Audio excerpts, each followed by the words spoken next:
Good morning, everyone, and welcome back to Sugar Mama's Fireplay podcast. I am financial planner Canna Campbell. A quick reminder before we jump into this morning's podcast, and that is, please remember that all of my content, my YouTube videos, my blog posts, my podcasts, and anything you might see on my Instagram account is always general advice only. It is never personal advice and it is never product advice. Should you ever think, oh, that sounds really interesting, I want to learn more, I want to see if I could use that in my financial situation, that is when I recommend you always reach out to a qualified and licensed financial planner. All right, let's get cracking.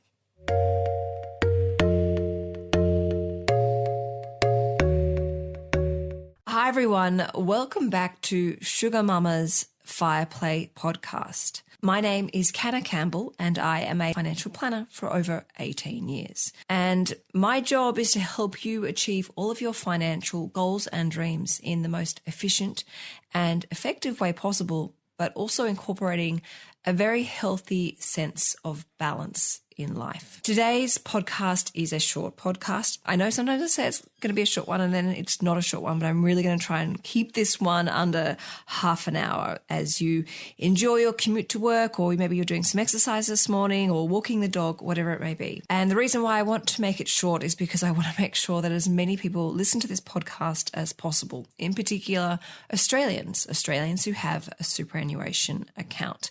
This is a really important podcast. I've got some important information that you really need to know and understand about your superannuation account, because there's a lot of misleading information out there about the right type of superannuation. Now, I get asked all the time, like, what's the best superannuation account? What's the cheapest superannuation account? And quite often when I ask people, where is your superannuation? They will quite often answer with, Host Plus. And I'll say, okay, that's great. Where is it invested? Oh, Host Plus. Or they'll say Australian Super, or else they'll say Colonial First Aid, or wherever it might be. And I'm like, no, okay, that's like the shopping basket. That's not who your money is invested with. What are the investments within the shopping basket? Because that's what's really important right now. And I would say probably about 90% of people can't answer that question. The 10%, or I should say the 7.5% that can answer that question and the answer is quite often, it's in the balance fund. And I'll say, okay, are you a balanced investor? Oh, no, I don't think I am. Well, I don't know. But I mean, everyone just says go with the balance fund. That's like the safest one, the one that gives you the best return. It's also the cheapest. I'm like, hang on, back it up. That's actually not quite true. And so this is where I start to have like this sickening feeling in my stomach, because I'm worried about people singing along to this song, not realizing that they've got the lyrics or the words wrong. And it's not until they've sung it to about 100 people that they realize, oops, that actually was all that time I was singing the wrong song. So I want to, I guess, set the record straight and just clear up a few things. First of all, cheap superannuations quite often are not worth the paper they're written on. And in fact, a lot of the so-called cheap superannuation accounts aren't actually cheap at all. Now, I know some people listening to me will think, oh, hang on, Canna, I don't really need to listen to this podcast. It doesn't really apply to me. I've barely got anything in superannuation as is.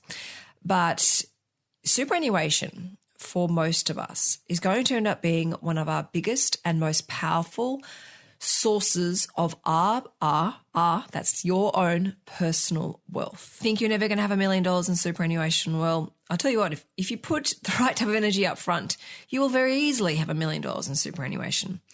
In fact, if you're 22 years old and you earn an average of $100,000 a year throughout your working life, so I'm going to emphasize the word throughout your working life, because you might not be earning 100 today, but you know what? As your career progresses and you climb that corporate ladder and you get promotions and pay rises, and you might maybe move overseas, and you might do some more education and training throughout a 40-something year career path, yes, you are going to earn over $100,000, because I have faith in you.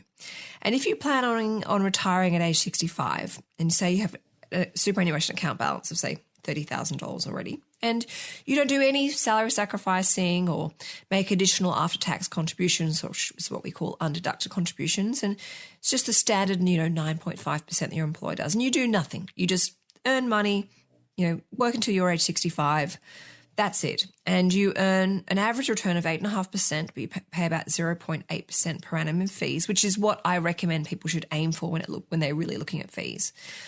At age 65, you're going to retire with over $1.1 million. Now, that is a lot of money. You want to make sure that $1 million is working as hard as possible for you. You're not wasting money on fees. You're not wasting on the money on the bells and whistles of products that you don't necessarily use or want. And you want to make sure, most importantly, that you're not wasting any hard, precious money in tax that you could potentially avoid in a legal way. Now, when it comes to a superannuation account, and in my financial planning practice, clients will come and see me and they'll say, look, I've got this superannuation account. I've had it for a while. Is it any good? And I get them to fill out a form, and it's called an authority to access information. And I will send it over to the superannuation account provider, and I'll access all the information about their account. And it's obviously with the client's signature and everything that they need to approve it. And I'll ask the fund manager or the superannuation provider, okay, how much is in there? Where is the money invested? What investment options are there? What are all the fees that the client are paying? What are the admin fees? What are the exit fees? What are the benefits? How many investment options are? Can you have insurance? What type of insurance? What are the benefits of those insurance? Can we have insurance up to age 65? What are the premiums like? What are the insurance companies attached to it?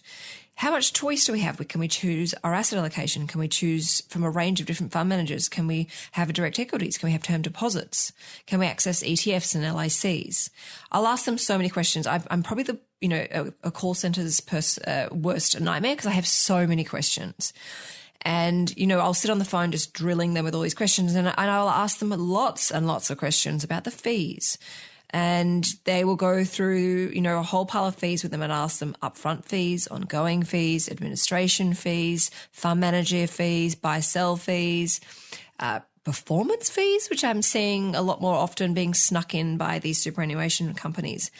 And then I will go away with all that information and I will look at the numbers and I'll look at whether it's worth it. Are those fees competitive? Is it worth it? Is the product selection worth it? Are the insurance benefits flexible and appropriate for my client? Is this superannuation account going to help my client achieve their goals in an efficient and effective way? And if they're not, I will happily go and find an alternative solution for them, because you want to make sure that your superannuation account is set up correctly earlier in life before that cost becomes too expensive to potentially justify moving and switching. This is why this podcast is so important. So if you have a superannuation account, you need to be listening to this because you need to know right now whether you need to move it into something that's much better value, because it will save you money in the long run. It will save you time and energy in the long run. Also, it's going to save you a lot of heartache in the long run. I quite often, when I'm explaining to people about superannuation accounts and the cheap superannuation accounts, I often compare them against a box of cheap tissues.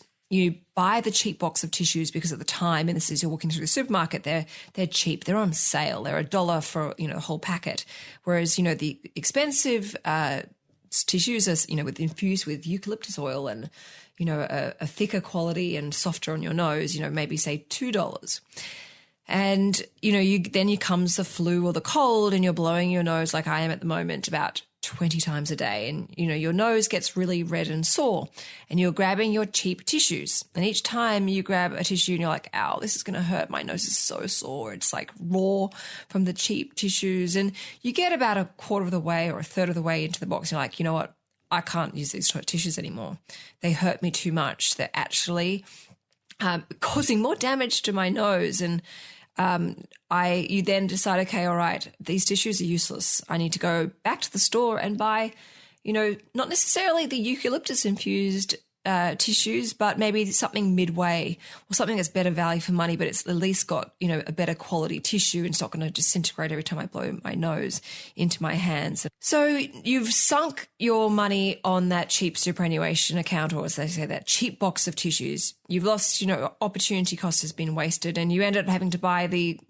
more expensive but better quality tissues. And guess what? You blow your nose and it doesn't hurt nearly as much. And in fact, because it doesn't hurt your nose as much, it allows you the opportunity to let your nose recover. It's gives it a bit of a breathing space to be able to heal and is no longer as sore. And before you know it, your nose is no longer sore at all. It's actually completely healed, as has your cold. That's a little bit like, a cheap superannuation account versus a bit more expensive, but a far better value for money superannuation account. So what are the things I look for in a quality superannuation account? And I'm actually going to go with, normally I start with, the least important, but I'm going to start actually with the most important. The number one most important thing to find in your superannuation account is if they offer an in-specie transfer service for your particular type of superannuation account. Now, in-specie transfer service is probably the most complicated term or that you're going to ever hear from me. So I promise you, if you could understand this, you'll understand every single other part of my financial content. So in-specie transfer is essentially it's almost like a tax term, and it's where you shift an asset from one structure to another without triggering any capital gains tax. It's a really important service because it means, because you're not triggering any selling down of any assets, you're not triggering any capital gains tax. Now, I would actually say that about 95% of superannuation accounts in Australia don't actually have this in-specie transfer service. I was quite horrified to the point when I was writing Mindful Money. I rang so many superannuation account providers and asked them, do you have this in-specie transfer service? And I would say that 95% of them didn't know what I was talking about. And they have to put their manager on the phone, and their manager didn't know what I was talking about. And if in the rare circumstance the manager did actually know what I was talking about, they'd always come back to me and say, no, we don't actually offer an in-specie transfer service. The reason why in-specie transfer service is so important. You know how I talked about, a 22-year-old very easily having $1.1 million in superannuation? Well, assuming you've taken a long-term buy and hold approach with your superannuation, which is what I recommend to help minimize, the turnover of your portfolio and minimize capital gains tax. When it comes to retire, your capital gain in shifting from an accumulation phase to a pension phase is going to trigger a capital gains tax. So just to take you back a bit, when we're working throughout our lives, earning money, our employers are putting money in, we were in what we call accumulation phase of superannuation. I'm in that phase right now. Most of the listeners to this podcast are in accumulation phase. If you're working and your employer is contributing to your superannuation, you are in accumulation phase. If you're in retirement, is in you're not working anymore, and you are drawing an allocated pension from your superannuation account, and an allocated pension is where your superannuation provider, because you're no longer working, now pays you almost like a salary from your superannuation money. That is what we call pension phase. Now, this is the important part. For you to wake up one day and go, you know what, I'm 60 or 65, I'm retiring, I'm going to put all my superannuation money into a pension now, and start living off that income. That's a very exciting part of your life. But guess what? And no one talks about this. You are going to trigger capital gains tax in shifting your superannuation assets from accumulation phase into pension phase. That $1.1 million is going to be assessed for capital gains tax. Now, under current legislation, capital gains tax is after the 50% CGT discount, and that's for when you've held assets for more than 12 months. You get it's not a 50% in super, it's actually 30%. Your tax rate comes down from being 15% to 10%. Now, that $1.1 million, and in fact, it's actually just over $1.1 million, is not completely made up of capital gains. Obviously, a part of that is your employer contribution. So there's some, actual physical contributions that have helped create that $1.1 million. But say, for example, you've taken a long-term buy and hold approach with index funds and listed investment companies, or very passively managed funds. You are going to have a very large portion, if your money has been invested correctly and working for you correctly, you're going to have a very large portion of accessible capital gain within that $1.1 million superannuation portfolio as you trigger capital gains tax from shifting this money from accumulation phase into pension phase. Now, I'm going to assume that we clip our ticket with the discount, the CGT discount, because we've held those assets for more than 12 months. So I'm going to assume the discounted tax rate of 10%. And say, for example, there's a $700,000 capital gain in here. That means 10% of that $700,000 is going to be paid to the ATO. At a crucial time in your life where you need to make sure you've got as much money in superannuation as possible, you're going to have to fork out $70,000 in capital gains because of this CGT being triggered. And if you're thinking, oh, it's fine, I'll just take my money as a lump sum and take it out of the superannuation environment, you're still going to get hit with capital gains tax because you actually have to sell all those assets down to be able to transfer them to you in cash. Because what the super fund does is they obviously sell the $1.1 million down, all the assets, to cash, and then transfer into the new pension account and then buy back those assets or whichever assets you want. Now, when you're in pension phase, the CGT is actually, under current legislation, is actually 0%. How do we avoid this?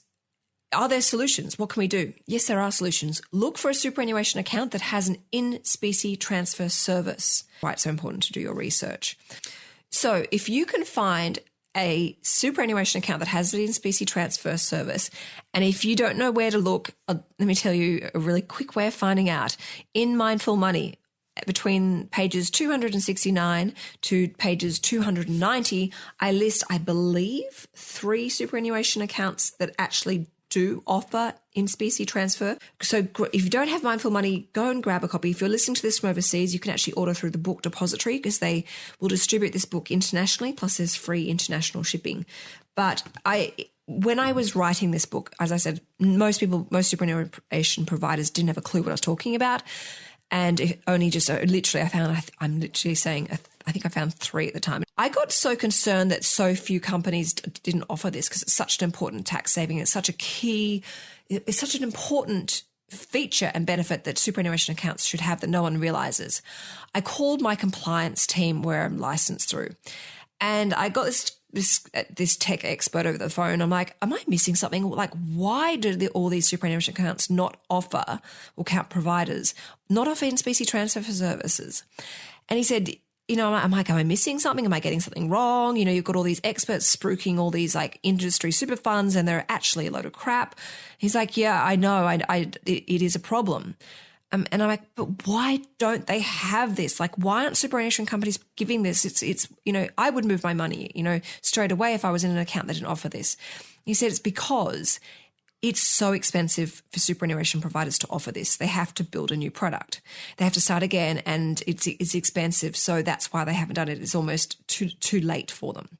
This is so incredibly important. So, for example, if I look at my superannuation account, when I go to retire, and yes, I salary sacrifice, I don't make after-tax contributions yet because I still have a mortgage which I'm trying to get out of my life as quickly as possible. But when I go to retire, and I hope I have more than $1 million, well more than $1 million in my superannuation account, I have the greatest peace of mind knowing that I am not going to be forking out a capital gains tax bill to the ATO at the most important time of my life when I go to retire. You see, as I said, with that in-specie transfer service, instead of triggering a capital gains, they don't. So an in-specie transfer service allows my superannuation portfolio in accumulation phase as it stands to be shifted into the pension phase without selling anything. And because nothing is being sold, no capital gains tax is triggered. It's tax-free. I don't hand over $70,000 over to the ATO like the person would if they didn't have an in-specie transfer service. And as I said, I'm hoping to have a lot more than $1 million in superannuation because I salary sacrifice. Same with Tom. He puts the maximum in as well. So that is probably one of the number one most important features to look for in a superannuation account. So that person who's saying, well, I'm in the cheapest, well, that cheap product may end up costing you $70, $80, $90, a couple of $100,000 in capital gains tax when you go to retire. And this is what I'm saying. You learn about this too late in life. So I'm trying to stop this. So make sure you listen to this podcast properly and make sure you go and share it with absolutely everyone. All right. The second most important thing to know about your superannuation account and what to be looking for. And that is a wide selection of investments. Again, these cheap industry superannuation funds quite often have a very limited investment selection. They have, the generic one-size-fits-all or pigeonholed approach where it's the cash, conservative, balanced, growth, high-growth portfolio. That's all you can pick from. that is ridiculous. That is so limiting. And this is where a lot of people fall into the default balance fund. That is just outrageous. The other frustrating thing is if they do happen to have, they'll have that generic one of five options and investments, is they'll have maybe, a list of say 10 to 20 managed funds. Now that's better, but it's not great. And I will look at that list of 20 and I will see that they're all with one fund manager. And in fact, sometimes you can't even see who the underlying fund manager is. Again, that's risky because there is no way I want all of my money sitting with one fund manager. That is putting all my eggs in one basket, especially if I don't even really know who that fund manager is and I can't control and change it. Then if I look at another superannuation account provider, if I look at the slightly better one, they might have a few other fund managers available. And this is a classic example of a bank-owned superannuation account where they're kind of double dipping because they're offering you more managed funds and more fund managers. But again, there's only say 2 to 3 different fund managers and they all have some sort of business connection with those fund managers. Again, this is really limiting. The other thing that gets frustrating with this is quite often these superannuation accounts don't let you custom your asset allocation. And what if you want to invest your money like that? Or maybe you want to invest your money where I say 20% is in cash, 30% is in Australian shares, 30% is in international, and then, the remaining amounts in, say, an ethical fund. You often can't do that when you have a very limited, cheap superannuation account. And this is going to be your biggest financial asset. Do you really want it in something that's so limiting and restricting? And, you know that you're going to potentially be hit with this massive tax bill when you go to retire. Hopefully the penny's starting to drop and you're starting to feel a bit concerned as you go fumbling and searching for, your most recent superannuation statement. The next thing that I look for is the actual investments. So I want to see, okay, let's start again. What's the ideal superannuation product? And that is, number one, I want to be able to make sure that I can access ETFs, index-style ETFs. I also want to make sure that I can access direct equities. Can I access, the top 200 ASX stocks? Can I access a range of different fund managers in a range of different asset classes? I want to be able to access international investments across Asia, emerging markets, ethically invested managed funds and ETFs. Listed investment companies is a really important, great way to diversify your portfolio without having to pick and worry about the individual stocks that you want in your portfolio. Can I access term deposits even for my superannuation? That's something that could be quite valuable for someone who is actually approaching retirement and is looking to incorporate my 2-year sleep well at night strategy. That's very important. This is what I'm talking about. Don't go with the cheap superannuation account. It will come with huge regret and huge expense further down the track when it's too late to do anything about it. Do something about it right now. So as I said, to summarize, I want to make sure that if I'm looking at the investment selection, I want to see a wide range of managed funds from different fund managers. I want to see a wide range of different funds, ETFs, that I can actually tailor to particular markets. I want to see an Asian equity one. I want to see a geared one. I want to see various different types of international ones. I want to see an ethically managed one, emerging markets. I want to be able to actually fine-tune my asset allocation. I also want to be able to access direct equities, say the top 200 or 300 ASX companies, including LICs, and obviously all those ETFs that I previously mentioned, and manage. And also, of course, I want to access cash holding facilities such as term deposits. That is where I can then really customize my portfolio to my goals, to my strategy, and give my money, my hard-earned superannuation money. Because remember, your superannuation is your investment portfolio. It's just locked away from temptation. And know that it is going to be exposed to the biggest and best opportunities for long-term growth. Now, of course, we are going to experience high levels of volatility from the short to medium term. That is perfectly natural. That is perfectly normal. And in fact, sometimes those periods of volatility, like we've just experienced through the COVID pandemic, has been presented amazing long-term buying opportunities for us. So we want to be able to seize those ones with a flexible, custom superannuation account service. The other key features that I look for in a superannuation account are insurance. Now, Insurances are really important. So again, I'm going to say the three most important insurances you have to have through your superannuation is number one, income protection. Making sure that you are covered from, if anything happens to you from a medical perspective, if you are unable to work due to a medical reason. And you should always make sure that you are covered up to age 65. Now, the waiting period, I'm not going to go too much into this because I will then make this podcast blow out. But again, in Mindful Money, I explain this in so much detail. If you cannot go to work because you've injured yourself or you're sick, you need to know that someone is going to pay you 75% of your income until you can go back to work, or even if you can go back to work at a part-time capacity, because you still need to pay rent, pay your mortgage, put food on the table, take care of your family, take care of your friends, live a life and not be reliant on, a very depressing Centrelink payment. You want to remain financially independent and strong. So the second most important insurance to have through your superannuation is TPD, total and permanent disablement, so that if anything happened to you and you became disabled and that you were not able to perform work or take care of yourself, someone's going to give you a lump sum tax-free to make the modifications to your life, whether it be, buying a home with, wheelchair facilities or helping fund the cost of medical treatment and nursing and so forth. And then, of course, life cover. And it is really important that everyone have some form of life cover. Even if you don't have any children, you don't have any mortgages, things like that, you still need to have something so that if something was to happen to you, your estate is not passed on with debts, even if it means just covering up outstanding credit card debt from the month or funeral costs or any other, incidental expenses that come from, the estate planning process. You should have at least 50,000 as an absolute minimum. But ideally, and I explain this in Mindful Money, how to work out the right numbers, of course, everyone should have these three types of insurance. The only insurance that I haven't mentioned that's not through super, because you can't take it through super and pay for it through super, is trauma cover. And that is probably that's comes straight after income protection. Trauma cover it was actually invented by a heart surgeon, a South African heart surgeon.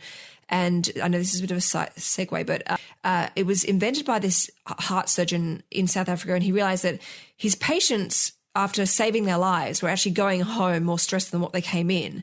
And it's because they'd been away from work, away from their family, their bills had been mounting. So he invented this insurance, which basically pays a lump sum so that people can, when they suffer a major medical trauma, they get a lump sum amount of money so that they can make the alterations to their life. It helps pay for those medical bills, helps, to keep them on top of their mortgage whilst they weren't able, to work because they were stuck in hospital, make the lifestyle changes. Someone might say, well, look, I just had a heart attack. I can't be working in this capacity. I need to cut down to part-time work. Or someone who gets cancer goes, you know what, I want to keep working, but I can't keep going. And I want to also include alternative treatment in my cancer treatment, but it's very, very expensive. It's not covered under Medicare. And I need to potentially go overseas. That trauma money is designed to help cover that. And for the record, I have had life cover, TPD cover, income protection, and trauma cover from, I think, the age of 22, I think it is. And because I went through some mental health issues after having Rocco, I'm actually technically uninsurable. So take my I guess my wisdom and my luck that I took that insurance out so early in life when I had no pre-existing medical conditions, and have that insurance in full. And I've never, ever cancelled it. I've never even thought about cancelling it. And I have complete peace of mind when I go to bed at night. If I get cancer, a good chunk of my mortgage is wiped out. If I can't work due to a medical reason, 75% of my income is going to be covered by an insurance company until I can return back to work. Again, sorry, I've gone down a track of insurance. I need to do a separate podcast purely on insurances, which I promise you I will. All right, so they're the four things I look for in a quality superannuation account. Just to recap, because I have deviated, on my apologies. Number one, does your superannuation account have an in-specie transfer service? Number two, do you have a wide range of investments, quality investments? Can you access direct equities? Can you access ETFs, listed investment companies, term deposits? Can you access a wide range of different managed funds from different fund managers that offer different asset allocations? These are all really, really important. And of course, can you access insurances, proper quality insurances? These are all really important. They're going to save you money and they're going to properly, correctly protect your wealth. Now, if your superannuation account doesn't have these 3-4 things, please go and do your research, find out why they don't have it, and then start looking at alternative options. Follow this checklist. Of course, number one is do your research. moving your superannuation account does come with risks. You are going to trigger some capital gains tax, but I would much prefer you to trigger a capital gains tax in moving your superannuation when you have, say, $70,000 in superannuation than, say, $700,000 in superannuation, because it's 10% CGT. And that's, say, $7,000 capital gains tax to move it versus $70,000 to move it in, say, 15, 20 years' time. So you are going to potentially pay some tax. And look, you may not because of COVID and the impact on your superannuation portfolio, which potentially could be great timing to move it, but you will trigger tax. There's also, risks of being out of the market. Whilst you're moving your money from one superannuation account to another, you're what we call out of the market. So you could be missing out on short-term, buying opportunities. Obviously, the market can move against you in that short period of time. Look, these are risks, so I have to do the right thing and tell you about these risks. But, you obviously, if you try and do it correctly and do it smoothly, it's not too much time out of the market. And there are also buy-sell spreads, which is basically the price that you buy in versus the price that you buy out. It's a very small margin, but I just need to let you know. And, of course, some superannuation accounts have exit fees. Now, the exit fees I've noticed have really come down. Quite often they're like $75, and some superannuation accounts don't even have them at all. But do your research first before you make any decisions. Once you've found the ultimate superannuation account, and of course, you're welcome to go straight to my list in Mindful Money. And so the next thing is to open up the right type of superannuation account. Do your research, make sure it has these 3-4 essential criteria so that you're not moving your superannuation account again.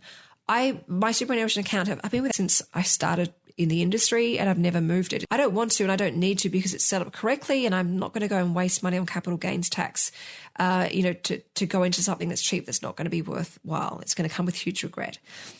The next step, and this is an important one because you make sure you do not touch your existing superannuation account until you've done this, and that is to apply for insurance. Once you've opened up your new perfect superannuation account, apply for insurance then. Now, but this is the most important part because I never want someone to be caught out with this one. You would go and apply for your life cover, your TPD cover, and your income protection through your new superannuation account. Of course, in the meantime, you can get your employer to start paying into the new superannuation account so that there's money in there to potentially pay the premiums once the insurance has been accepted.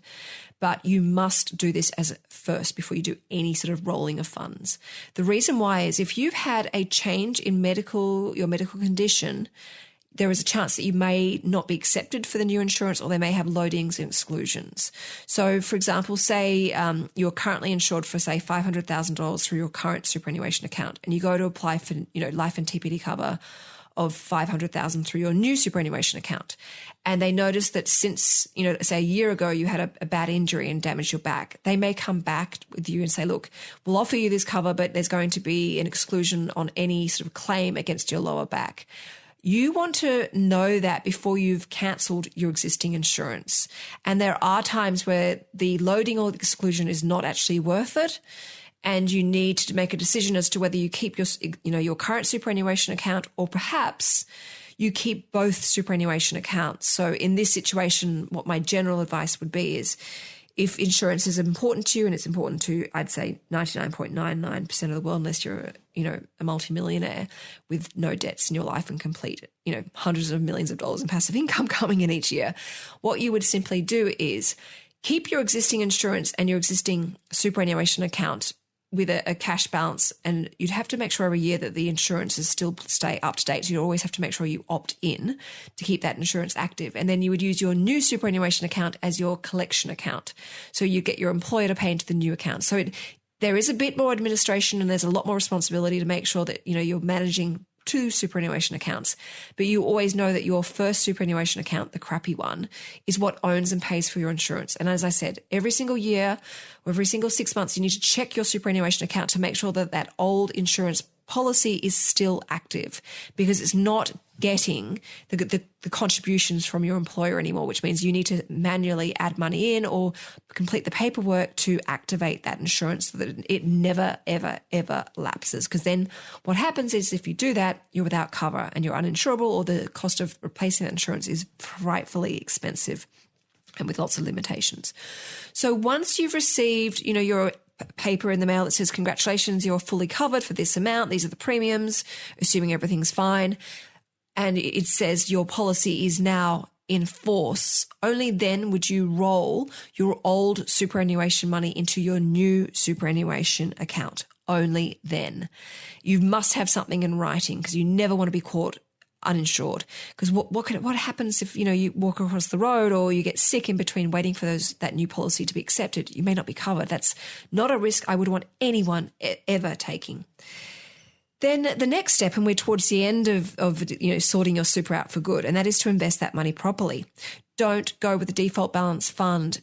Do a risk profile. Vanguard have an amazing risk profile available online. Anyone can use it. It's through their international website, or even if you just Google Vanguard risk profile questionnaire, it's the best one I've found because I find a lot of them are quite doom and gloomish. So they push you down a risk profile, and I noticed a lot of them did this after the GFC because they were worried that their risk profiling was encouraging people to invest more aggressively than they should. I find the Vanguard one is very neutral. So you would do a risk profile, and look, the general advice is the more time you've got ahead of you, the more risks you can afford to take. You should be wanting to maximize your opportunities for long-term capital growth and long-term income. That is your passive income.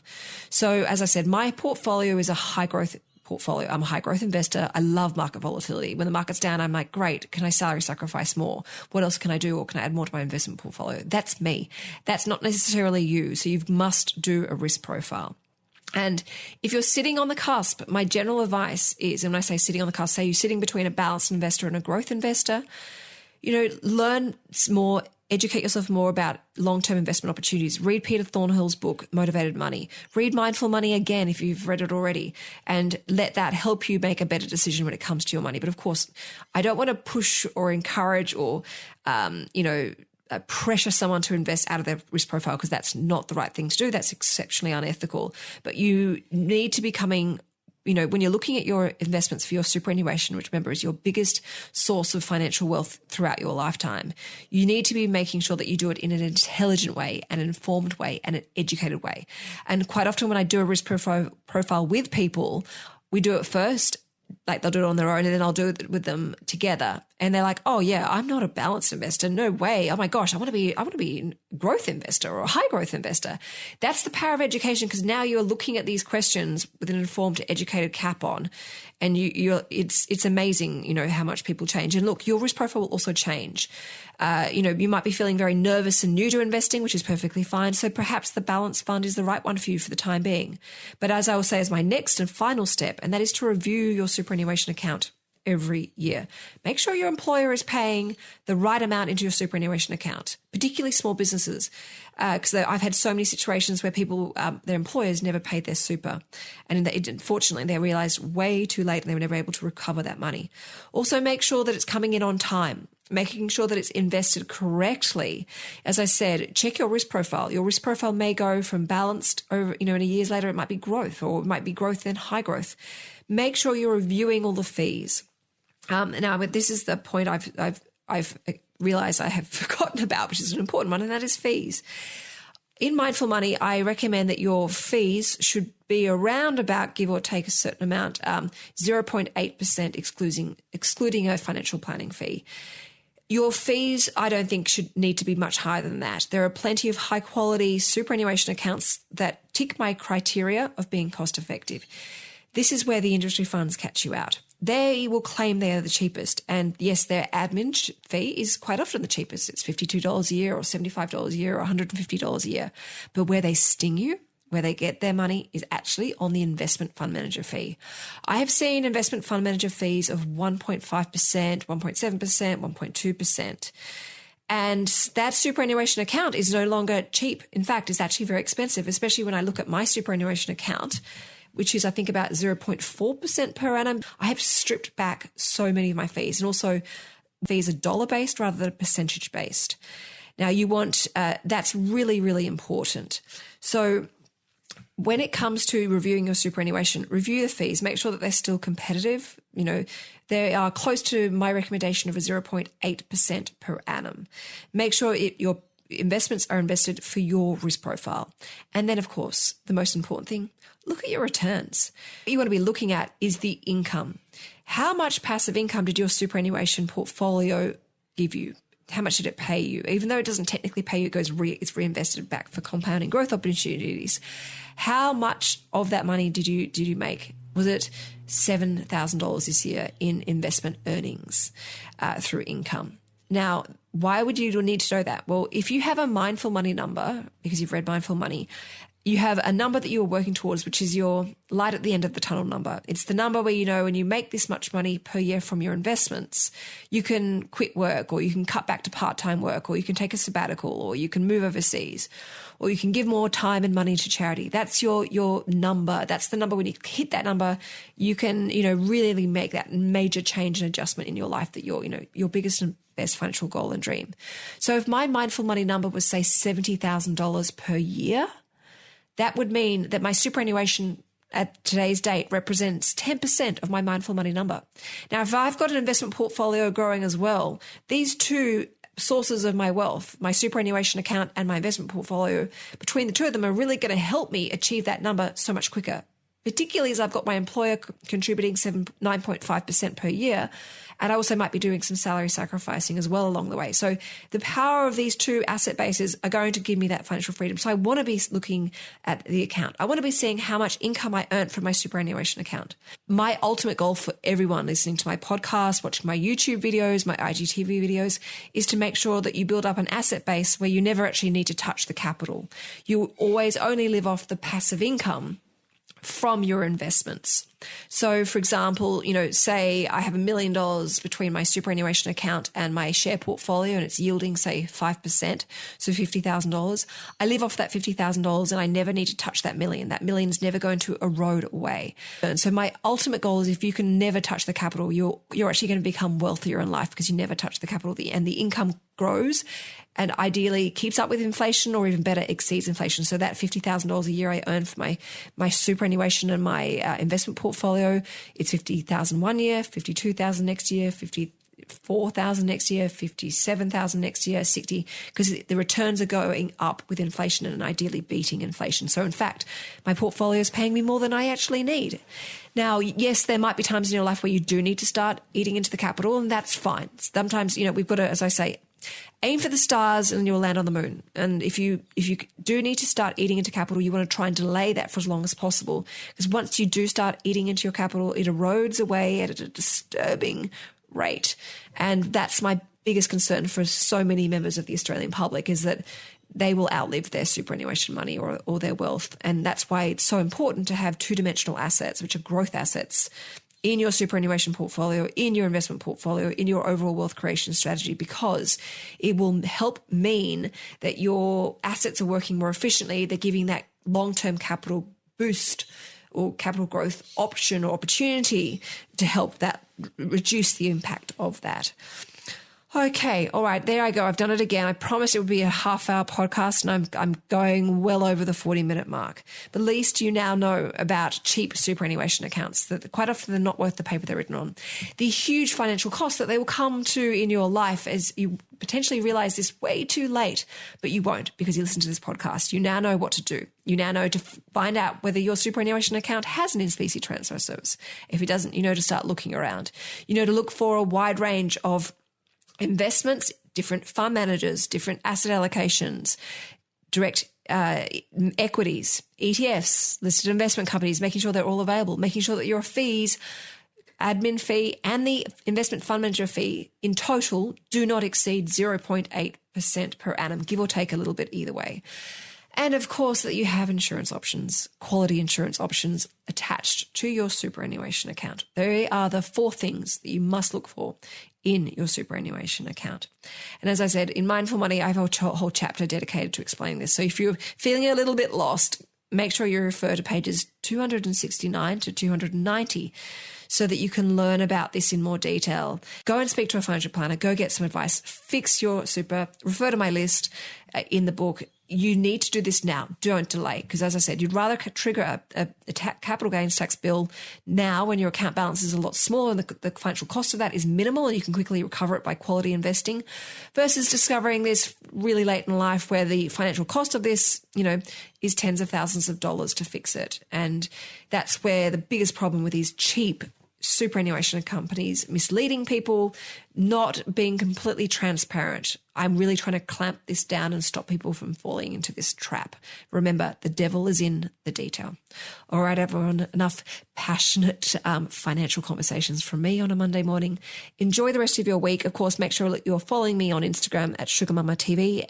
And for immediate access to any of my podcasts, download the Podbean app and subscribe to my channel that way, because you'll get it instantly. You don't need to wait for Apple to approve it in the morning. All right, everyone, have a fantastic week ahead, and ciao for now.